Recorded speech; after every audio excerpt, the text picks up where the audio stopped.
கூட்டணி ஆட்சி இல்ல, எங்களுடைய கூட்டணி ஆட்சி அமைக்கணும் சொல்றேன். கூட்டணி ஆட்சி அமைக்கணும் சொல்றேன். நீங்க தவறா புரிஞ்சுட்டு வெளிப்பட்ட நான் என்ன, நான் தான் தெளிவா சொல்லிட்டுல. நல்லா புரிஞ்சுங்க, இந்த கட்சிக்கு யார் கூட்டணி தலைமை தாங்குது சொல்லுங்க, நீங்களே சொல்லுங்க. அப்புறம் நான் எடுக்கிற முடிவு தானே. அப்புறம் யார் முதலமைச்சர் ஆகுறாங்க, யார் ஆட்சி அமைக்குது சொல்லுங்க, நீங்க சொல்லுங்க. முக்கிய நாங்க கேட்கறோம், நீங்க எங்களை கேள்வி கேட்டீங்களா, நாங்க தெளிவுபடுத்திட்டோம். நாங்க இருவரும் அமர்ந்து தெளிவுபடுத்தியாச்சு. அதுல இந்த கூட்டணிக்கு அதிமுக ஆட்சி அமைக்கும். அதுல இபிஎஸ் இன்னும் உங்களுக்கு தெளிவுபடுத்தணும்.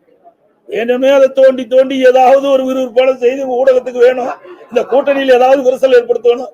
ஒன்னும் முடியாது. தெளிவான கூட்டணி, அதிமுக கூட்டணி பிரம்மாண்டமான வெற்றி பெறும், தனிப்பெரும் ஆட்சியை அமைக்கும். சார் வந்தா பாத்துக்கலாம் விடுங்க. ஏங்க பந்தியிலே குறை வைக்கல, இலை ஓட்டினேன்.